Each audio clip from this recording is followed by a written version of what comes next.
My name is Wendy.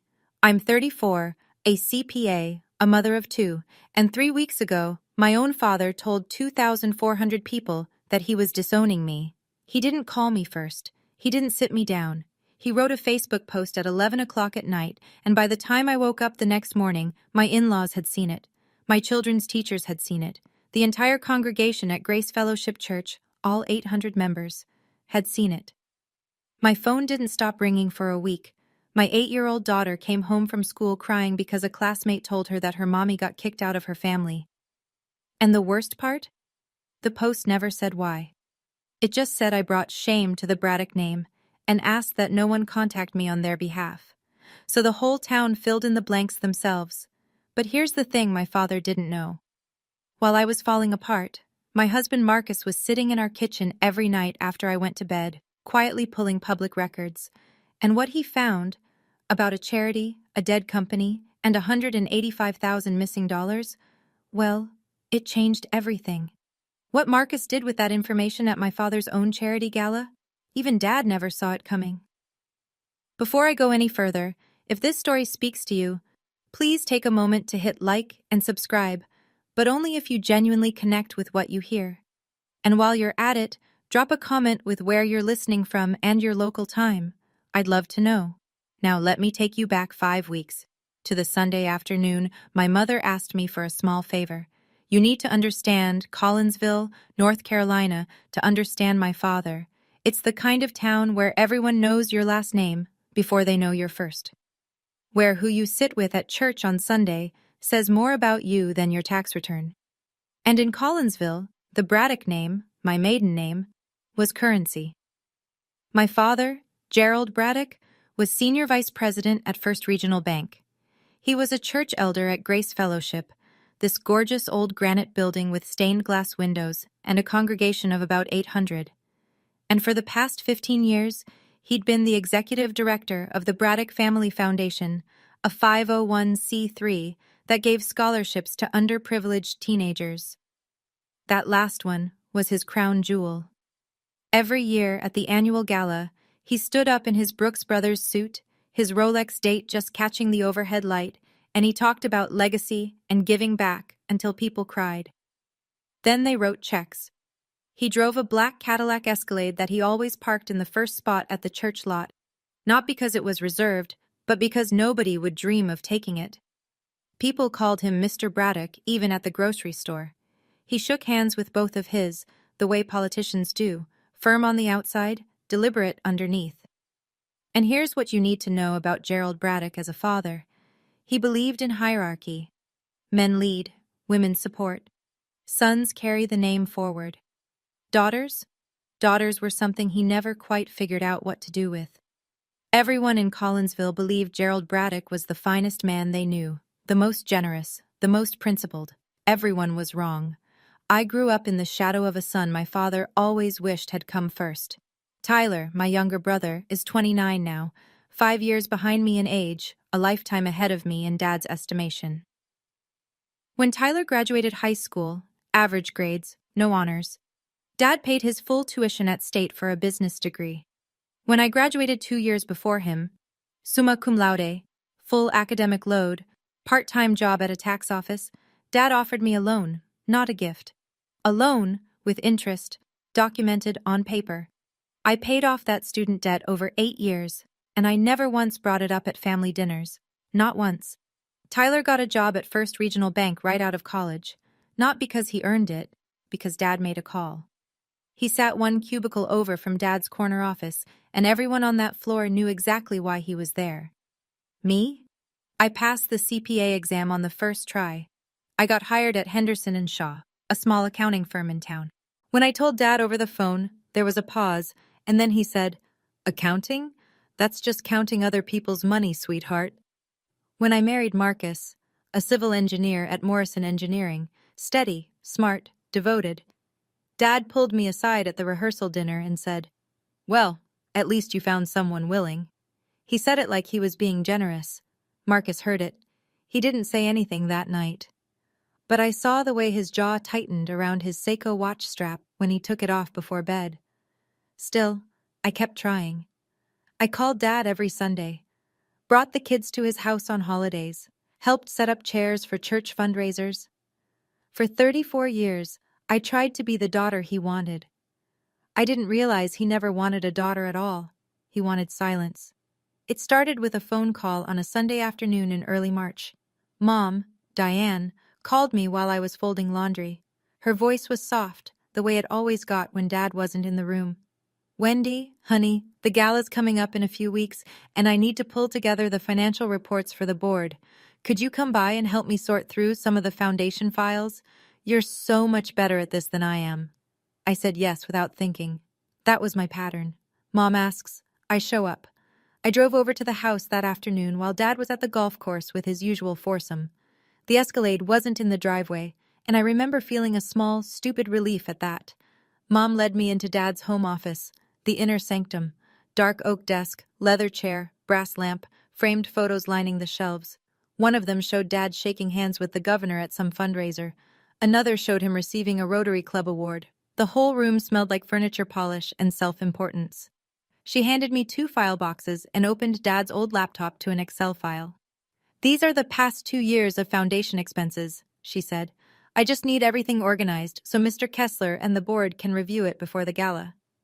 I sat down and started going through the entries. Vendor payments, facility rentals, scholarship disbursements, printing costs, standard nonprofit stuff. Everything looked normal, clean, routine. And then my fingers stopped on the keyboard. There it was. One line among dozens. Meridian Consulting Group, $14,200. No contract reference, no project description, just consulting fee. I didn't know what it meant. Not yet. But something about the way that number sat there, too round, too clean, tucked between legitimate expenses like a forged signature hidden in a stack of real ones, made the CPA in me go very, very quiet. I told myself it was probably nothing. Dad had run the foundation for 15 years. Consultants come and go. Maybe Meridian did strategic planning, or donor outreach, or some other service I wasn't aware of. But then I scrolled further. Meridian Consulting Group, $8,600. March of the prior year. Same vague consulting fee description. No deliverables listed. I kept scrolling. Another one, $11,400. Then $6,200. Then $6,600. 6 payments across 2 years, totaling just over $47,000, all to the same vendor, all with the same generic label. I pulled up the records for other vendors, Kessler Printing, which did the gala programs, Collinsville Events Company, which handled catering. Both had line item breakdowns, quantities, unit costs, delivery dates, invoice numbers, normal, professional, everything you'd expect from a well-run charity. Meridian had none of that. It was the only vendor with no supporting documentation at all. I sat there for a moment, listening to the grandfather clock tick in the hallway. Mom was in the kitchen making coffee. I could hear her humming something faintly. An old hymn, I think. I opened my phone and took screenshots of all 6 Meridian entries. I don't know why exactly. Professional instinct, maybe. Or maybe some part of me that had spent 11 years reconciling other people's books knew the difference between an oversight and a pattern. I told myself I'd ask Dad about it. Casually. Just to understand. After all, this was his foundation. His life's work. Surely there was a simple explanation. I didn't know that the screenshots I'd just taken would become the first piece of ammunition in a battle I hadn't yet realized I was fighting. I called Dad the next evening after putting the kids to bed. I kept my tone light, conversational. The way you do when you already know the answer might be a problem, but you're praying it won't be. Hey Dad, so I was helping Mom organize the foundation files, and I noticed a few payments to a vendor called Meridian Consulting Group. I don't see a contract for them in the records. Can you fill me in? Just want to make sure everything's tidy before the board reviews. 3 seconds of silence. I counted. Then his voice came through, and it was the voice I'd been hearing my entire life whenever I stepped too close to something I wasn't supposed to touch. Cold. Controlled. When exactly did I ask you to audit my foundation, Wendy? You didn't, Dad. Mom asked me to organize the... I know what your mother asked, and I'm telling you right now, you are an accountant at a strip mall firm. Don't confuse that with being qualified to question my foundation. The words landed the way he meant them to, like a door slamming shut. I felt something small and familiar curl up in my chest. I was 8 years old again, standing at the edge of the dining room, being told to go play because the adults were talking. Don't touch those files again, he said. Give everything back to your mother, and do not discuss this with anyone. Are we clear? Yes, Dad. I hung up and sat on the edge of my bed for a long time, phone still warm in my hand. Marcus was brushing his teeth in the bathroom. He came out, looked at my face, and said nothing. He just sat down next to me. And then, faintly, just before I'd hung up, I'd heard Dad's voice shifting. Not talking to me anymore. Talking to someone else in the room. 3 words, clipped and urgent. We have a problem. Over the next 2 weeks, the temperature around me dropped. Slowly, then all at once. Tyler called first. His voice was different. Not the careless little brother tone I was used to, but something harder, borrowed. Dad told me you've been snooping through Foundation records. What exactly are you trying to do, Wendy? Destroy this family? I told him I wasn't snooping. I was doing what Mom had asked me to do. He cut me off. Just stay out of it, seriously. You don't understand how things work. Then Aunt Ruth, Dad's younger sister, canceled our Saturday lunch. She texted a single line. Something came up. Rain check? She never rescheduled. Mom was the one that scared me most. She stopped answering my calls. My texts went from warm to brief to nothing. Busy today. Talk later. Then just silence. I could see the read receipts. She was opening every message. She just wasn't replying. It took me a few days to understand what was happening. Dad was telling people his version first. I pieced it together from fragments. A cousin's awkward pause on the phone. A church friend who suddenly couldn't meet for coffee. Gerald Braddock was walking through his circle with a careful, wounded expression, telling anyone who'd listened that his eldest daughter was going through something, that she was paranoid, that he was worried about her. He wasn't angry, he was performing grief, and it was working. One night, after the kids were asleep, I told Marcus what I'd been noticing. The pulled-back invitations, the changed tones, the silence from my own mother. He was quiet for a moment. Then he said something I didn't fully appreciate at the time. Your dad's not upset, Wendy. He's strategic. There's a difference. He was right. But neither of us knew the strategy was only halfway done. 2 days later, Dad invited me to the house. Come by after work. We should talk. I went alone. Marcus offered to come, but something told me this was the kind of conversation Dad would only have without witnesses. The living room was staged like a courtroom. Dad sat in his armchair, leather, high-backed, positioned under the brass reading lamp like a throne. Tyler was on the sofa across from him, legs crossed, arms folded. The Tiffany lamp on the side table cast warm light across them both, turning everything golden and important-looking. Mom was nowhere in sight. I heard faint sounds from the kitchen, a cabinet closing, water running, but she didn't come out. On the mantel, the family portrait caught my eye. The one taken 3 Christmases ago. I noticed with a cold little jolt that it had been shifted, pushed to the far corner, half behind a candlestick. Dad didn't stand. He just looked at me. This is my family, he said. That foundation is my legacy. You will not say a single word about what you think you saw, to anyone, ever. He paused. Do you understand? Dad, if there's nothing wrong, then why? Because I said so. He leaned forward. I'm giving you an opportunity, Wendy. A last one. Tyler uncrossed his arms just long enough to add, Just drop it, Wendy. You're embarrassing yourself. I stood there for what felt like a full minute. Then I said something I hadn't planned. I didn't say I was going to tell anyone, Dad. I asked you a question. The fact that you can't answer it tells me everything. Nobody spoke. I turned around and walked out the front door. My hands shook the entire drive home. I gripped the steering wheel of my old Honda Accord so hard my knuckles went white. And I didn't know, I truly didn't know, that in 72 hours, my father would go nuclear. Monday morning, 6:45 a.m. I was pouring coffee, packing Emma's lunch, shouting at Noah to find his left shoe. Normal. Routine. The kind of morning you don't remember unless something explodes in the middle of it. My phone buzzed on the counter. Then again. Then again. I ignored it. Kids first. But when I finally picked it up at 7:15, I had 14 text messages, 6 missed calls, and a screenshot from my coworker Janet that made my vision go white at the edges. It was a Facebook post, from my father's personal page, written at 11:07 the night before. It is with deep sadness that Diane and I must share this publicly. We are officially disowning our eldest daughter, Wendy. She has brought profound shame to our family name. We ask that you do not contact her on our behalf, and we request privacy during this painful time. I read it 3 times. My hands were steady the first time, shaking by the third.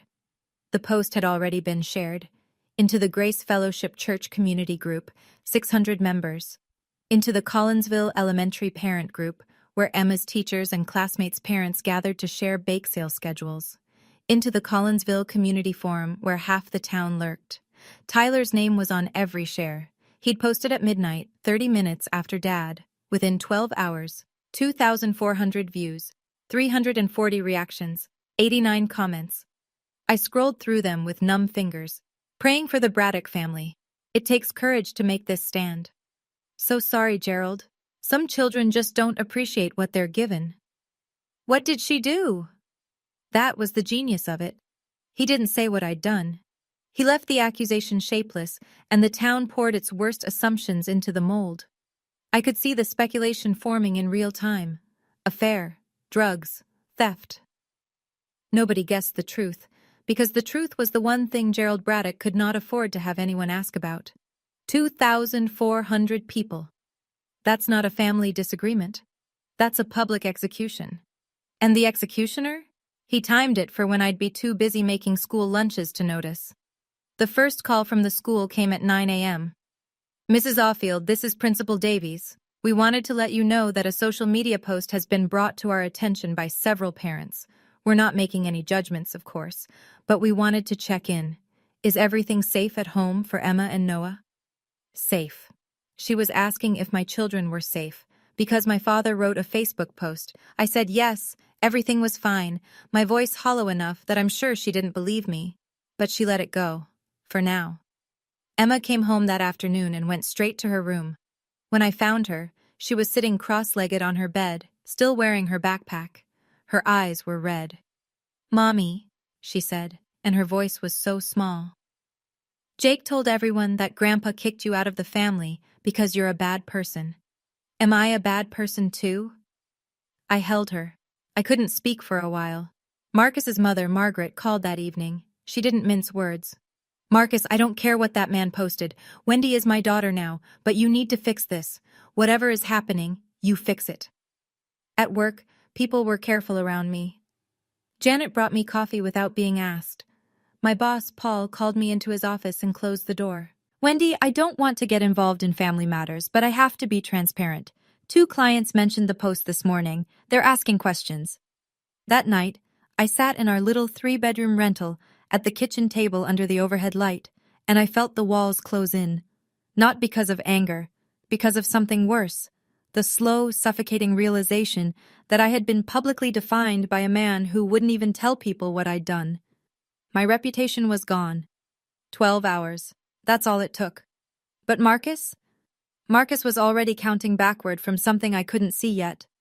For the next several days, my world got smaller. I called Mom 6 times. No answer. I texted, "Mom, please call me. I don't understand what's happening." Read, no reply. The next morning, "I love you, please." Read, nothing. Then Dad posted again, not a statement this time, a family photo. Him, Mom, Tyler, Tyler's girlfriend. Sunday brunch at the country club. Linen napkins, mimosas, sunlight streaming through tall windows. Caption, "Family is everything. Hold your loved ones close." I wasn't in the photo. I hadn't been invited. 800 likes. One by one, familiar faces drifted away. 3 women from my small group at church unfriended me on Facebook.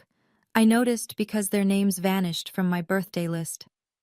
A neighbor I'd exchanged cookies with every Christmas for 5 years nodded at me across the produce aisle and kept walking. My phone, which had rung non-stop for 3 days, went quiet in a different way now. The silence of people who've decided you're not worth the awkwardness. I tried once to defend myself. I left a comment on Dad's original post. "Dad, can we please talk about this privately? I don't understand why—" He deleted it in 3 minutes. 3 minutes. Which meant he was watching. Tyler called me one last time that week. "You brought this on yourself, Wendy. Dad gave you a chance and you chose to be difficult. Don't call Mom again. She doesn't want to hear from you." I sat in my car outside the grocery store for 20 minutes that afternoon, gripping the steering wheel, crying so hard my chest hurt. And I thought, maybe Tyler's right. Maybe this is what I deserve for asking a question no one wanted answered. But then I noticed something. Mom's text messages. She'd read every single one. Every one. She wasn't ignoring me by choice. She was being watched. The following Sunday, Gerald Braddock stood up during the prayer request portion of the service at Grace Fellowship Church. I wasn't there. But Marcus was. He hadn't told me he was going. He put on a clean button-down, drove his Ford F-150 to the Granite Church on Elm Street, and sat in the last pew on the left, close to the exit, where he could see everything without being noticed. 400 people were in that sanctuary. Stained glass throwing colored light across oak pews. The choir had just finished "How Great Thou Art." And then Pastor David Whitmore opened the floor for prayer requests, and my father stood. Marcus told me later that Dad's voice trembled. Not a lot. Just enough. Rehearsed enough to sound unrehearsed. "I'd like to ask the congregation to keep the Braddock family in your prayers," he said. "We're going through the most painful chapter of our lives. When a child chooses a path that wounds the family, it's something no parent is prepared for." He didn't say my name. He didn't need to. Everyone already knew. Marcus watched from the back as people rose from their seats to embrace Dad. One by one, hands on his shoulders, soft voices.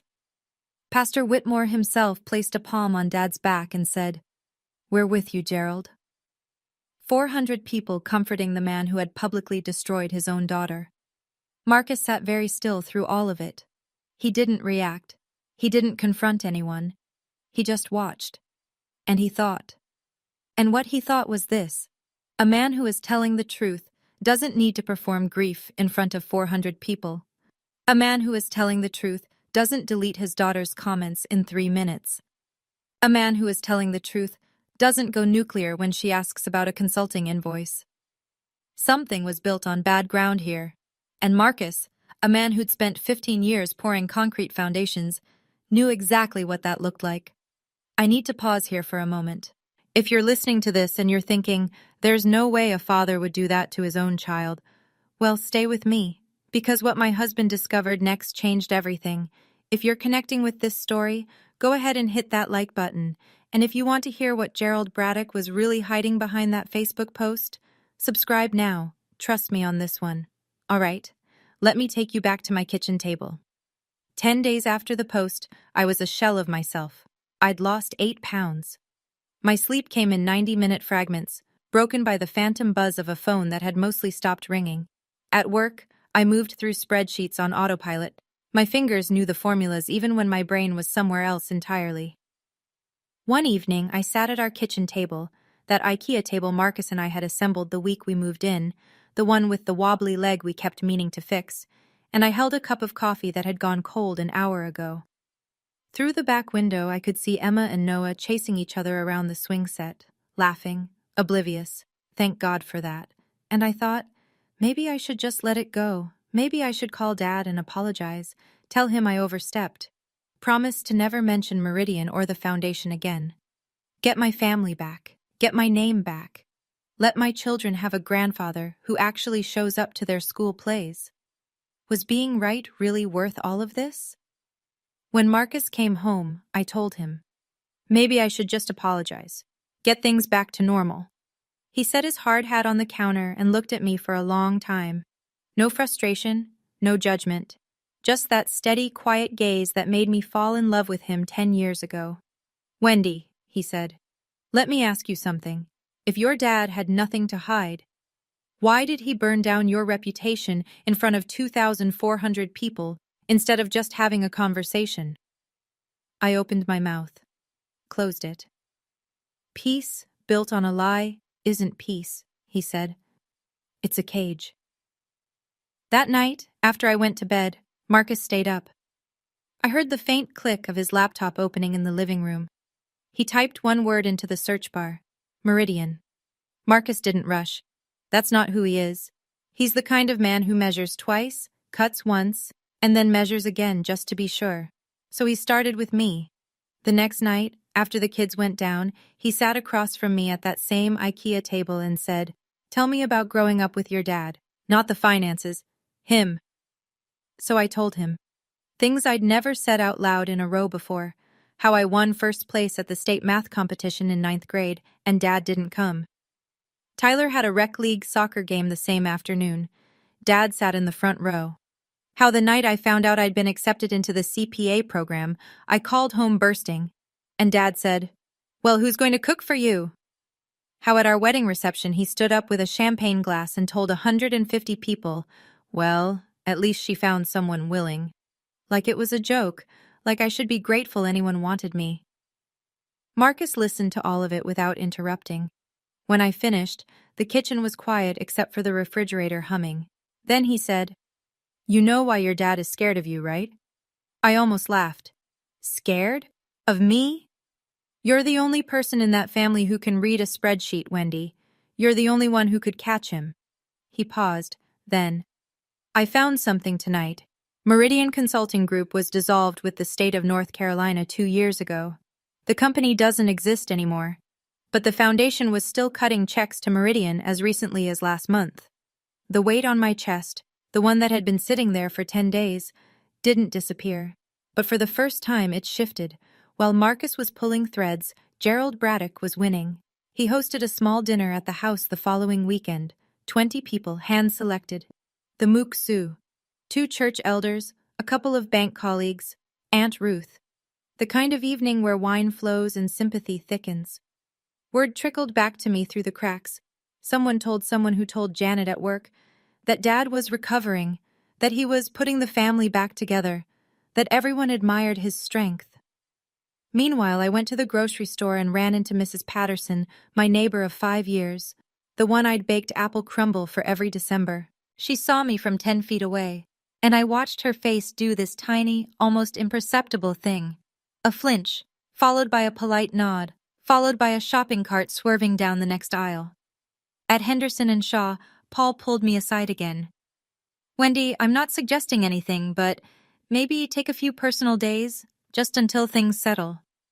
I stood in the parking lot after that conversation, late afternoon sun slanting across the asphalt, and I felt small, physically small. Like the town was a room that kept shrinking, and I was the only one who couldn't find the door. Gerald Braddock believed he had won. The town believed he had won. The church believed he had won. Tyler certainly believed he had won. He'd posted a photo of himself and Dad at the golf course that morning, captioned, "Best mentor a guy could ask for." But in my kitchen that night, at an IKEA table with a wobbly leg, my husband was arranging printouts in 3 neat stacks. Public filings from the IRS, business records from the North Carolina Secretary of State, screenshots I'd taken 5 weeks earlier on a Sunday afternoon.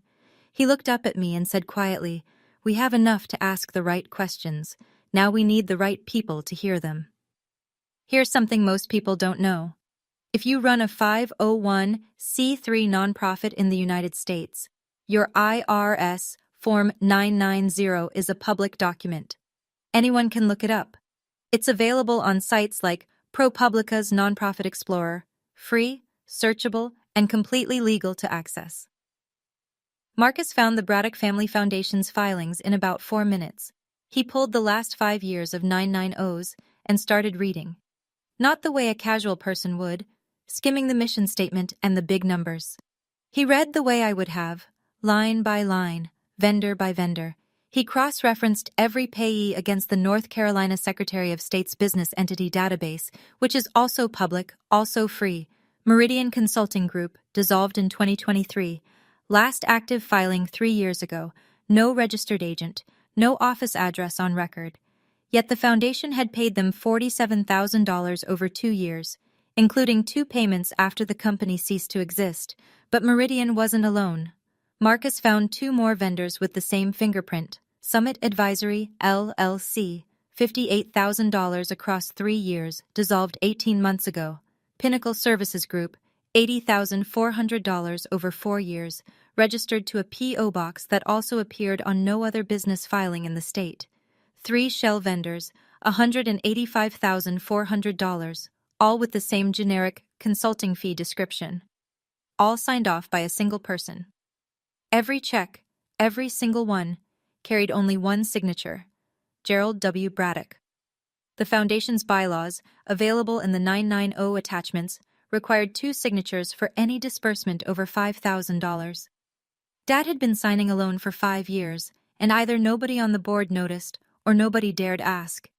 Marcus sat back in his chair at midnight, his Seiko glinting under the kitchen light, and said to no one in particular, "Your dad's been paying dead companies for 2 years. That's not an oversight. That's a pattern." The next piece came from a name buried in an old 990. Marcus was scrolling through the Foundation's board listings year by year when he noticed something. A woman named Linda Calloway had served on the board for 6 years, and then vanished from the roster 2 years ago. No explanation, no farewell note. She was there in one filing and gone in the next. He found her on LinkedIn, property manager in a town 30 minutes south of Collinsville. He sent a message that was pure Marcus, polite, direct, and devastatingly honest. "Miss Calloway, my name is Marcus Offield. I'm married to Wendy Braddock. Her father recently disowned her publicly on social media. I'm trying to understand why.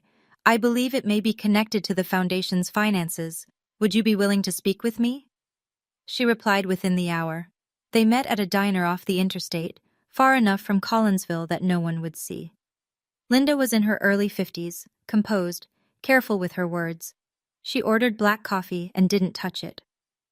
"I started asking questions 2 years ago," she said, "about vendor payments that didn't make sense. I brought it up at a board meeting and Gerald looked at me like I'd set fire to the church. After that, he started calling the other board members individually. Within a month, I got a phone call, Gerald himself, telling me it would be best for everyone if I stepped down." She had the email he'd sent her. She'd kept it for 2 years. Marcus asked her why she hadn't reported it. She looked down at her untouched coffee. "Because Gerald Braddock runs this town, and I have a business here. He erased me from that board like I never existed." Then she looked up. "But when I saw that Facebook post about Wendy, I knew he was doing it again, erasing someone who got too close." She paused. "There's one more person who knows, but I don't know if she'd ever speak up." Marcus already knew who she meant. 3 days after Marcus met with Linda, he walked out to our mailbox on a Tuesday afternoon and found a manila envelope with no return address. Inside, a USB flash drive, and a single handwritten note on plain white paper, in handwriting I would have recognized anywhere. The same loops, the same careful slant that had written my name on every birthday card for 34 years. "He keeps this in the locked drawer. I'm sorry I didn't do this sooner. D. Mom." Marcus plugged the USB into his laptop. It contained one file, an Excel spreadsheet. Gerald's personal financial tracking, the one he kept separate from the Foundation's official books, and it laid everything bare, every withdrawal from the Foundation account, every transfer to his personal checking through the shell vendors, dates, amounts, routing numbers, 5 years of clean, meticulous theft, total $185,400. And in the margin notes, the kind of annotations someone makes when they think no one will ever see, one entry read, "Tyler apartment, $2,400 per month." My father had been paying my brother's rent with scholarship money meant for underprivileged teenagers. Marcus called me into the kitchen. I looked at the screen. Then I looked at the note. Then I looked at the handwriting. And I cried. Not because of the numbers, because of my mother. Diane Braddock, who had spent 36 years deferring to her husband, who had stopped answering my calls, who had sat in that kitchen while Gerald issued ultimatums in the living room, had waited until the house was empty, opened the locked drawer with a key she wasn't supposed to have, copied the file, and mailed it to us. Without a word, without a phone call, just a USB drive and 7 words of apology. 36 years of silence. And she chose me. "We have everything now," Marcus said quietly. I wiped my eyes. So what do we do with it? We sat at the kitchen table that night, the same table where I'd almost given up, where Marcus had searched for Meridian, where the printouts had piled up stack by stack, and we made a plan. The Braddock Family Foundation's annual gala was 2 weeks away. 300 guests, donors, bankers, church leaders, local business owners, a city councilwoman. Gerald would be there in his Brooks Brothers suit, accepting the Founders Award he'd created for himself, shaking hands with the same people whose money he'd been siphoning for half a decade. More importantly, 3 specific people would be in that room. Robert Kessler, the board chairman and a practicing attorney, Pastor David Whitmore, and Helen Travers, the compliance officer at First Regional Bank, which was the foundation's largest institutional donor. Marcus's plan was simple, elegant even. We would not make a scene. We would not give a speech. We would not post on Facebook. We would walk into that gala, hand each of those 3 people a folder, and leave. 3 folders. Same contents. Printed 990 filings, Secretary of State dissolution records, the screenshots I'd taken, Linda Calloway's signed statement with the email Gerald sent pressuring her to resign, and a cover letter requesting an independent review of the foundation's finances. Let them decide. Let the evidence do the talking. I agreed, but I drew a line. I'm not turning this into a revenge show, Marcus. I don't want to humiliate my father in front of 300 people. I just want the truth to have an address. Marcus put his hand over mine. We're not going to humiliate him, Wendy. We're going to give the people who trust him the information they deserve. What happens after that, that's on him. I looked at the stacks of paper. Let the documents do the talking. The documents, Marcus said, don't know how to lie. Marcus printed 3 identical dossiers at the FedEx office in the next town over. He used their self-service printers, paid cash, and didn't make small talk. Each folder contained 5 years of IRS, Form 990 filings with the Shell vendor payments highlighted, North Carolina Secretary of State dissolution records for Meridian Consulting Group, Summit Advisory LLC, and Pinnacle Services Group. My original screenshots from the Foundation's internal books, Linda Calloway's signed written statement, along with the email from Gerald pressuring her resignation, a copy of Gerald's personal spreadsheet from the USB, and a 1-page cover letter addressed to whom it may concern, requesting an independent financial review. The cover letter was Marcus's work. No accusations, no adjectives, just facts and a request. 312 words of the most devastating politeness I'd ever read. I went through every page myself, twice, checked the math, confirmed the dates, cross-referenced the entity numbers. The CPA in me wanted it bulletproof, and it was. The night before the gala, Marcus set the 3 manila envelopes on the kitchen table, side by side, neat, labeled, board chair, pastor, compliance. I stood in the doorway and looked at them. Tomorrow, he said. Tomorrow, I said. I didn't sleep that night. Not from fear, from something I hadn't felt in 5 weeks. Something unfamiliar and electric that I finally recognized around 3 in the morning, staring at the ceiling. For the first time in my life, I wasn't waiting for my father's permission to exist. Quick question for you. If you were me, standing in that kitchen looking at those 3 envelopes, would you go through with it? Or would you handle it differently? I'm genuinely curious. Drop your answer in the comments. And if you've been listening this far and you haven't subscribed yet, now's the time. Because what happened at that gala? It's the part of this story I've been waiting to tell you since the beginning. All right, let's go. The Braddock Family Foundation annual gala was held at the Collinsville Country Club, a white columned building overlooking the 7th fairway, with floor-to-ceiling windows and a chandelier in the foyer that probably cost more than my car. 300 guests, women in cocktail dresses and statement jewelry, men in dark suits holding whiskey neat. A string quartet played Vivaldi near the bar. The tables were draped in white linen, topped with arrangements of white peonies and flickering tea lights. A banner hung across the main wall in navy and gold. 15 years of changing young lives, the Braddock Family Foundation. At the center of it all was my father. Navy suit, crisp white shirt, Rolex catching the chandelier light with every handshake. He moved through the crowd like he owned the room, because in a very real sense, he did. Every donor there had written a check to his foundation. Every church member there had prayed for him last Sunday. Gerald Braddock, in this room, at this moment, was untouchable.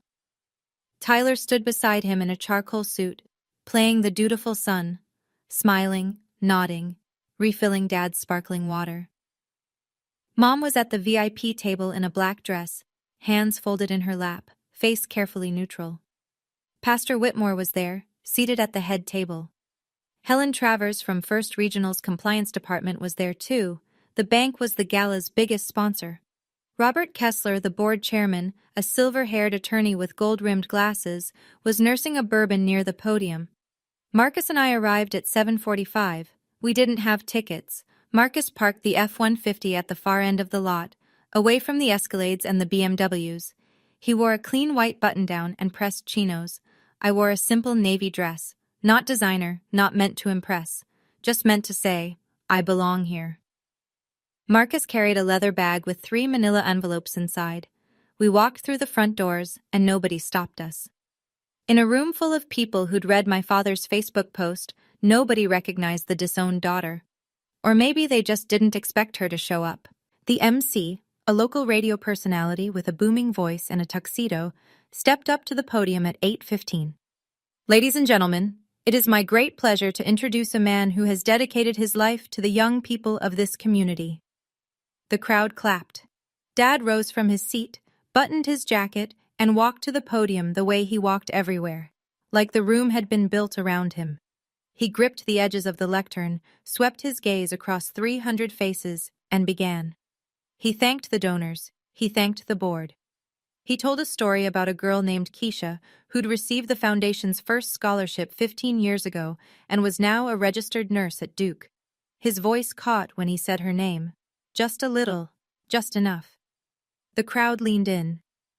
Our family has given everything to this mission, he said. And recently, as some of you know, we've faced personal losses that I won't pretend haven't been devastating. A pause, a breath. The Rolex glinted. But the work continues, because legacy is not about what happens to you. It's about what you build that outlasts any one person. 300 people stood and applauded. Tyler was on his feet first, clapping with his hands above his shoulders. The MC presented Gerald with the Founders Award, a crystal trophy, heavy and gleaming, etched with his name.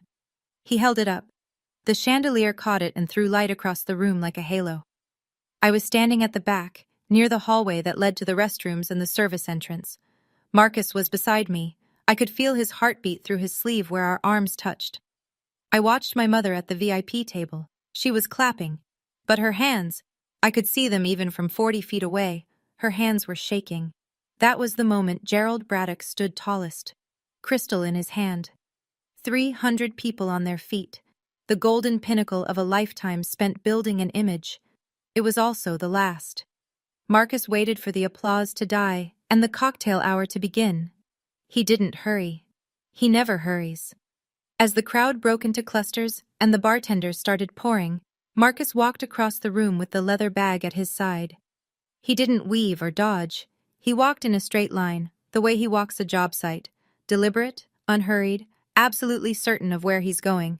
His first stop was Robert Kessler. The board chairman was standing near the podium, bourbon in hand, talking to a woman in pearls. Marcus waited for a natural pause, then extended his hand. Mr. Kessler, my name is Marcus Offield. I apologize for the interruption, and I'll only need 2 minutes of your time. This envelope contains information about the financial management of the Braddock Family Foundation. I'm not asking you to believe anything tonight. I'm asking you to read the documents. Kessler took the envelope. His expression didn't change, but his fingers tightened on it. Next, Pastor Whitmore, seated at the head table, dabbing his mouth with a linen napkin. Marcus leaned down and spoke quietly. Pastor, forgive me for not making an appointment, but I believe you'll want to see this before the evening ends. It concerns the foundation, and the trust this congregation has placed in it. Whitmore accepted the envelope with both hands, the way he accepted offering plates on Sundays. Finally, Helen Travers, standing near the bar in a tailored gray suit. Marcus approached her with the third envelope and said, Ms. Travers, what's inside here relates to a senior officer at your bank. I believe your compliance team will consider it relevant. Helen looked at the envelope, then at Marcus. She didn't take a sip of her wine. She took the folder.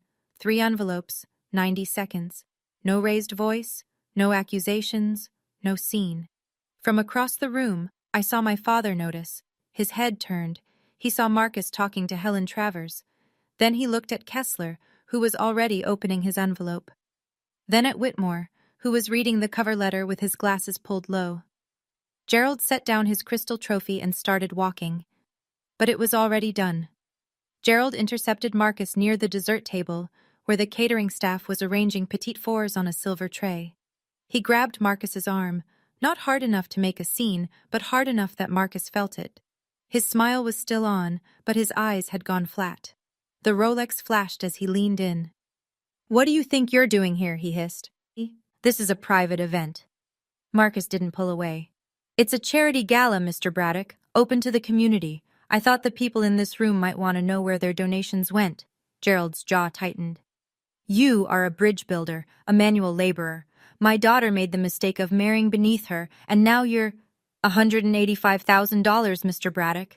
Marcus's voice was level, almost gentle. Meridian Consulting Group was dissolved 2 years ago. The foundation kept paying them. Summit Advisory, same thing. Pinnacle Services, same. All the checks signed by you alone, in violation of the foundation's own dual signature requirement. For the first time in my life, I watched my father have nothing to say. His mouth opened, closed. The color drained from his face in stages, starting at the forehead. "That's a lie," he finally managed. "My daughter fed you paranoid. The IRS, Form 990, is a public record, sir. I didn't need anyone to feed me anything." Robert Kessler appeared at Gerald's elbow. He wasn't smiling. "Gerald, I think we should step into the back room. Now." Dad tried. "Robert, this is a family misunderstanding. The documents suggest otherwise." Kessler's voice was quiet and final. "Helen Travers is already on the phone with your bank's general counsel." Nearby, Tyler had gone pale. I could see him from where I stood, motionless, a champagne flute frozen halfway to his lips. He knew. If they pulled the thread on Gerald's spreadsheet, they'd find the line that read, "Tyler Apt, $2,400 per month." And there would be no explaining that away. The back room was a private dining space off the main hall, burgundy carpet, mahogany table, a painting of some fox hunt on the wall. The kind of room where country club members settle estate disputes over sherry. That night, it was where Gerald Braddock's world collapsed. Kessler laid the documents across the table, all of them. The 990s with highlighted vendor payments, the dissolution filings, the screenshots, Linda Calloway's statement, Gerald's personal spreadsheet. Helen Travers stood by the window, phone pressed to her ear, speaking in low, rapid tones to what I later learned was First Regional's general counsel. Pastor Whitmore sat at the head of the table, reading the cover letter with both hands pressed flat on the wood like he was trying to keep the room from spinning. Gerald tried. "These are clerical errors, bookkeeping inconsistencies. I can explain every single—" "Mr. Braddock," Helen said, lowering her phone. "The check for $14,200 issued to Meridian last March bears only your signature. Your foundation's bylaws require dual authorization for any amount exceeding $5,000. Do you have a cosigner?" Silence. Kessler tapped one of the spreadsheet printouts. "And this notation, Tyler apartment $2,400 a month. Gerald, your son's rent has been paid from the foundation account." Tyler, who had followed them in, jerked upright. I didn't know where the money—" "Shut up, Tyler." Gerald's voice cracked. First time all evening. First time I'd ever heard it crack, actually. The room went still. Pastor Whitmore removed his glasses and rubbed his eyes. When he spoke, his voice was raw. "Gerald, those scholarships. That money was for children, kids who had nothing. And you—" He couldn't finish. Gerald stood alone at the end of that mahogany table, stripped of every prop that had ever protected him. No podium, no applause, no script. Just 5 people staring at numbers that didn't lie. Outside, in the main hall, the string quartet played on, but murmurs were spreading. Guests had noticed Kessler's abrupt departure. They'd seen Helen Travers making urgent calls. The banner reading 15 years of changing young lives hung overhead like an indictment. The dominoes didn't fall all at once. They fell in sequence, each one heavier than the last. That night, at the gala, Kessler announced to the board members present that Gerald was immediately suspended as executive director. The foundation's bank accounts were frozen pending an independent audit. The Crystal Founders Award sat uncollected on the podium table for the rest of the evening. Within 48 hours, Helen Travers had filed a formal report with First Regional's general counsel. A senior vice president running a personal embezzlement scheme through a charity he directed, while employed at the bank that was the charity's biggest donor, represented a compliance liability the bank could not absorb. Gerald was placed on administrative leave, then terminated. 31 years at First Regional, gone in a single HR meeting. 1 week later, Pastor Whitmore convened an emergency session of the Elder Board at Grace Fellowship. The vote was 7-1 to remove Gerald from his position as church elder. The single abstention came from Gerald's golf partner, who didn't vote against him but couldn't bring himself to vote for him either. The North Carolina Attorney General's office received the dossier via certified mail. Marcus sent it the morning after the gala. Within 3 weeks, the AG's Public Integrity Unit opened a formal investigation into the Braddock Family Foundation. Tyler was quietly flagged by First Regional's internal review when auditors traced the Tyler Apt payments. He was reassigned to a back-office role and placed on a performance improvement plan, the corporate equivalent of being put in a corner. And the Facebook post, the one that started all of this? It was still up. Gerald never deleted it, but now, when people shared it, the commentary had changed. It was no longer evidence of a wayward daughter. It was evidence of a guilty man trying to silence the one person who could expose him. I didn't take anything from my father. The documents did. I just made sure they found the right hands. 10 days after the gala, my phone rang. The caller ID said Dad. I almost didn't answer. Marcus was in the kitchen with the kids. He looked at me. I looked at the screen. Then I picked up. Are you satisfied now? His voice was different, thinner, like someone had let the air out of it. You've destroyed everything I built. Everything. You destroyed it, Dad. I just asked a question. You were always the difficult one, Wendy. Always pushing, always needing to prove you were smarter than everyone else. If you just kept your mouth shut. If I'd kept my mouth shut, you'd still be stealing scholarship money from teenagers. Silence. A long one. I sacrificed everything for this family, he said, and I could hear him reaching for the old script. The patriarch, the provider, the man who carried the weight. But the words sounded hollow now. Like lines from a play he'd been performing so long he forgot it wasn't real. No, Dad, you sacrificed everything for yourself. The family was just the stage. More silence. I'm not going to call again, I said. And I meant it. Not from hatred. I was surprised to find I didn't hate him. From something quieter than that. I can't keep loving someone who treats my silence as the price of belonging. He started to say something, maybe an argument, maybe an apology, though I doubt it. But I'd already taken the phone away from my ear. I hung up, and I didn't cry. For the first time in 34 years, after a conversation with my father, I did not cry. I set the phone down on the counter, walked to the kitchen, sat between my children, and helped Noah color a picture of a dinosaur. The dinosaur was purple. Noah insisted. I thought that was exactly right. The apologies came in slowly, like people wading back into water they'd left too quickly.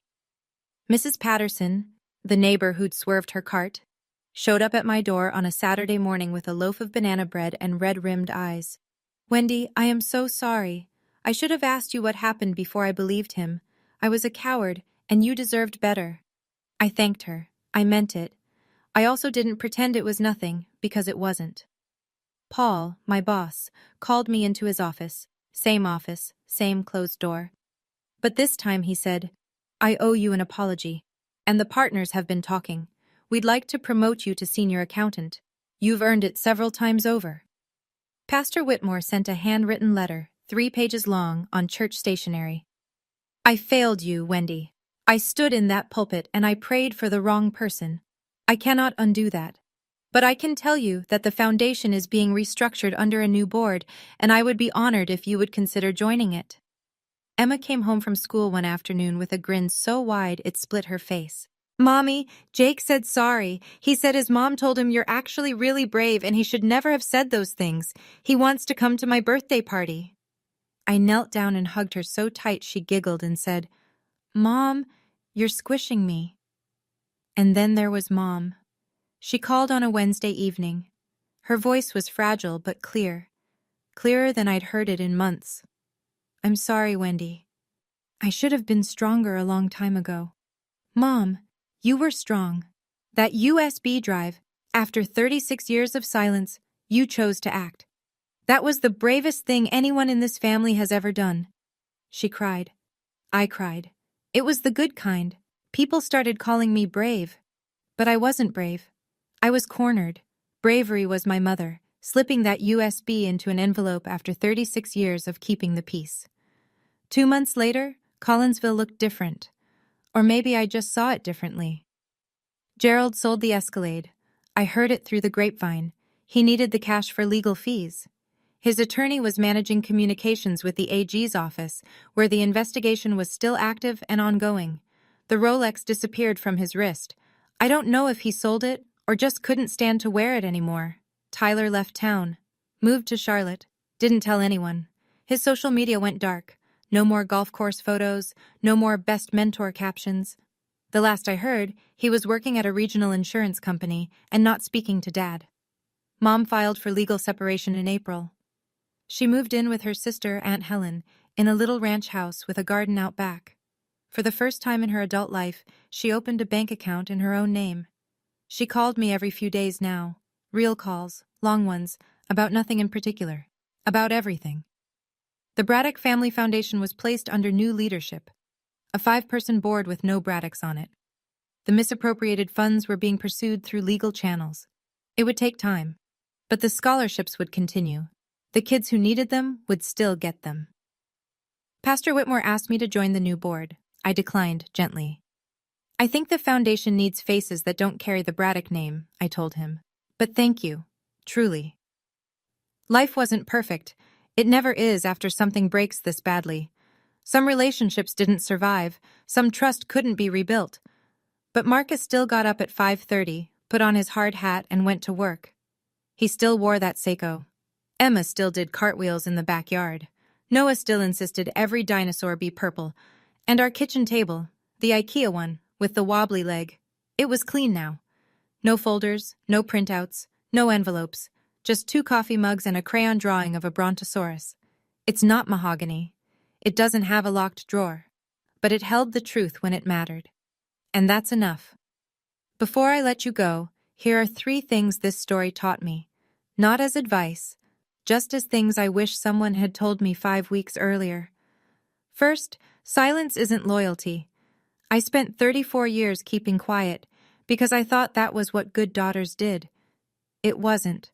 Sometimes the most loving thing you can do for your family is refuse to protect their lies. Second, if someone destroys your reputation in public instead of having a conversation in private, ask yourself what they're protecting. Public shaming is the weapon of someone who knows they can't win behind closed doors. My father didn't post on Facebook because I'd shamed the family. He posted because I'd seen a spreadsheet. Third, you don't need to be loud to be powerful. You don't need to scream or curse or make a scene. You just need the right documents and the right moment, and a husband who knows how to read a 990 form. Thank you for listening to the end. Seriously, thank you. If this story touched something in you, if you've ever been silenced by someone who was supposed to protect you, or if you've ever been afraid to speak up because the cost felt too high, I want you to know you're not alone, and the cost of staying silent is always higher in the end. Hit like if this resonated. Subscribe if you want more stories like this one. And drop a comment. I'd love to know. Have you ever had to set a boundary with someone in your family? What happened? Your stories matter. I read everyone. And if you're looking for more, check the description below. There are other stories waiting for you. Take care of yourselves. I mean that. Wendy.